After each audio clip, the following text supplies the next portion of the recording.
The slasher genre is a staple when it comes to horror movies. We all have our personal favorites, whether it's Nightmare on Elm Street, Halloween, Scream, or even a modern day movie like The Terrifier. So what would happen if we make a slasher style movie involving some animatronics from the FNAF series? Keep in mind, this fictional movie will not align with the canon of FNAF, so if you don't agree with the lore of this video, please remember, this is just for fun, so relax. Let's get into it.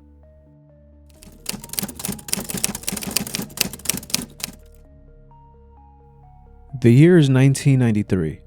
Our story takes place in the small town of Eden, Utah. But before we get to Utah, our story begins in San Diego, California.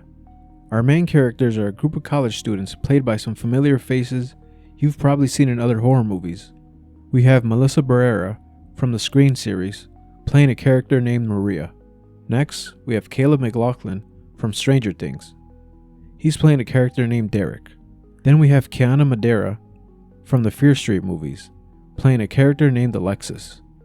Lastly, we have Austin Butler, who came out in some not so notable horror movies that we really don't have to talk about, but in our fictional movie, he will be playing a character named Jimmy. One day Maria receives a letter in the mail, inviting her and weirdly 3 of her friends to a weekend getaway at a cabin in Utah. The cabin listed is somewhere in the mountains in the small town of Eden. Instructions in the letter asked them to meet just outside San Diego, and a plane will pick them up in 2 days. Maria and her friends start discussing how suspicious the whole thing sounds. Like, who would just send enough tickets for 4 people, inviting them to the middle of nowhere for a getaway? After further discussion, the 4 friends agree and go to the pickup spot. The host of the cabin and the person picking them up is played by Coleman Domingo. His name in our fictional film is going to be Marcus. He flew everyone to Utah in a Cessna 182 Skylane. During the flight, the friends asked Marcus why he would randomly send 4 tickets for a random weekend getaway. Marcus explains to them to think of this event similar to the golden tickets from Willy Wonka, and that they're lucky to experience something like this. He owns the cabin, and wants lucky winners to experience the wonders of the Utah wilderness. Now, something Marcus didn't mention is that his cabin is about a few miles away from an abandoned warehouse. Within this warehouse, there's multiple discarded animatronics from various diners and pizza restaurants around the country. In other words, in this fictional film, I'm including various animatronics from different games and even fan-made games to spice things up. So yes, before you come at me in the comments, I purposely chose different animatronics from multiple fan-made games. So first off, I'm including Ignited Freddy and Ignited Chica from the Joy of Creation series. The designs of these animatronics are some of my favorites. Lastly, I'm going to include Bonnie and Balloon Baby from Five Nights at Junior's. The whole design from that game is really scary, and it's one of the best fan-made games in my opinion, so it's only right we include a couple from there. And now, a little bit of backstory on Marcus. He obtained these animatronics from various closed Freddy-themed pizzerias from around the country.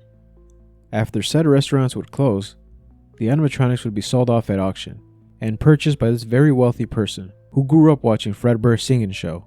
That's why he has such an obsession with anything to do with Freddy Fazbear. The first day of the trip, the crew unpacks, takes in the scenery, and start planning out how they would be enjoying their 3-day getaway. They spend the day hiking and exploring the area. That's when Jimmy brought up something interesting. He talked about how he noticed Marcus dropped him off abruptly with no instructions or recommendations on the area, and he just flew away without saying anything. The others brushed it off and told him not to pay too much attention to that, and just to enjoy himself. As the group continues to explore, they notice a building in the distance. They assume it was just another cabin for other tourists, but as they get closer, they see it's an old warehouse. They think nothing of it and continue the hike. But Jimmy stays behind. He feels something strange standing near it. Suddenly, he hears whispers coming from the warehouse, but he can't make out the words. Jimmy gets a bad feeling in his stomach and catches up with the crew. Later that night, Jimmy had trouble sleeping. The voices he heard at the warehouse clouded his mind. He got up from his bed and made his way out the cabin quietly and ventured towards the warehouse. Something told him to go there that night. Once there, he noticed the whole thing was boarded up with multiple "Don't Trespass" signs everywhere. One thing he noticed was that the front door was recently replaced and had a new lock and keypad system on it. Jimmy eventually found the way in through the roof via the fire escape ladder. Once inside, Jimmy noticed really tall metal shelving housing pallets of old boxes and other miscellaneous fixtures. Towards the back of the warehouse, Jimmy noticed a few display cases housing what looked like old animatronics that probably belonged to a few different pizza-themed restaurants. They definitely didn't come from the same one because their designs didn't match each other's. After a while of exploring, Jimmy started to hear boxes being moved in the distance. He quickly hid under a shelf. At first he thought maybe a rat had snuck in, or maybe he thought the owner of the warehouse found that he was in there and he came to check it out. After a few minutes the sound went quiet and he made his way towards the exit. Before he can reach it, the ignited Chica animatronic jumped from the shadows and attacked Jimmy. After the disappearance of Jimmy, the crew decides to extend their stay and make sure they don't leave without finding him. Seeing no payphone in the mountains made it difficult for them to contact anyone, and they had no way of contacting Marcus, who hasn't been seen since he dropped them off, regardless of him being the host of the place. The crew makes a stupid decision and decides to split up to cover more ground. Alexis heads towards the direction of the warehouse, while everyone else wanders around aimlessly. As she approaches the warehouse, she sees something that shocks her to her core. The front doors are broken wide open, and multiple animatronic footprints leading out, indicating that the animatronics have escaped. Above the entrance, there's a message, written in blood, that reads, "Save us all." And to make matters worse, Alexis notices Jimmy's lifeless body sitting on the side of the warehouse. Alexis ran back to the cabin, in complete shambles, but Ignited Freddy was right behind her. As soon as she reached the cabin to catch her breath and get her thoughts together, Freddy lunged towards her, and Alexis put her arms up to shield herself, but that wasn't enough. Freddy bit off one of her arms, while Maria and Derek were deep in the woods and didn't hear any screams. While losing a lot of blood and having no arm, Alexis ran into the woods, hoping she'd find someone. She ran for a few minutes and found Marcus standing there, with the huge Bonnie animatronic standing next to him. Alexis thought she was saved, but to her surprise, Marcus told her all this was orchestrated by him and purely for his entertainment, and ordered Bonnie to end her life.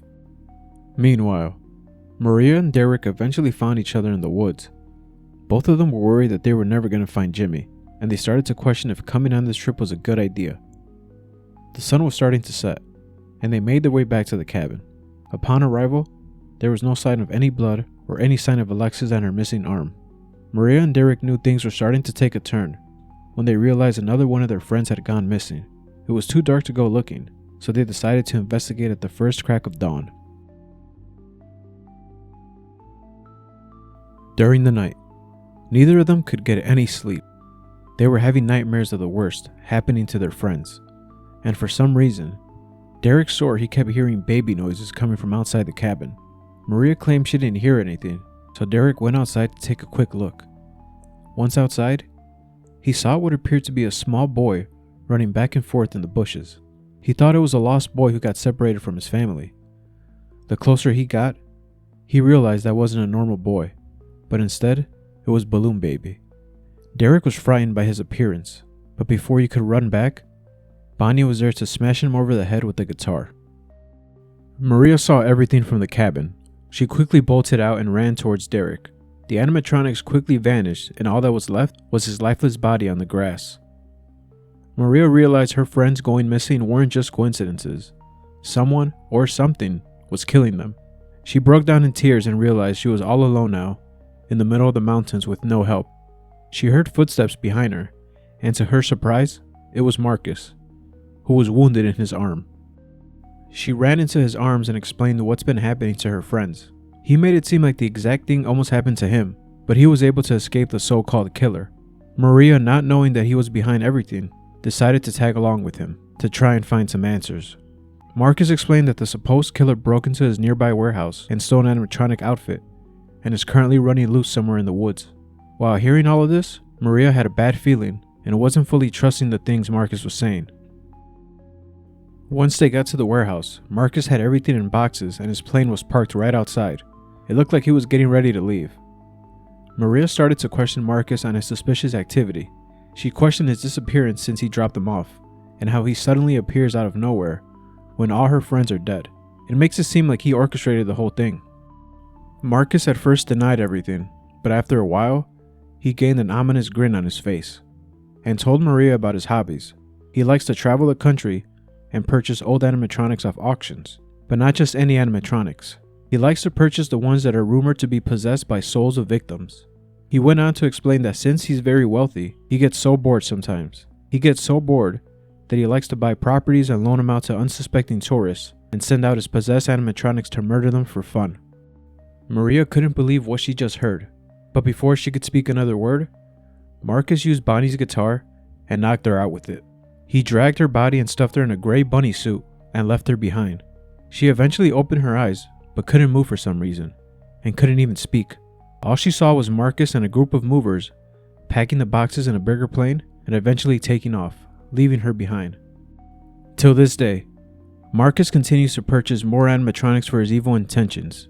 He hasn't purchased any new property yet, but once he plans his next setup, he will make sure to give his guests an experience they will never forget. The families of the victims in Utah eventually called the police and sent them to investigate the disappearances, but no evidence of them ever being there was ever found, not even in the now abandoned warehouse. Rumor has it, Maria lurks the woods in a gray rabbit suit, searching for Marcus to one day get justice for what he did to her friends. Thanks for watching.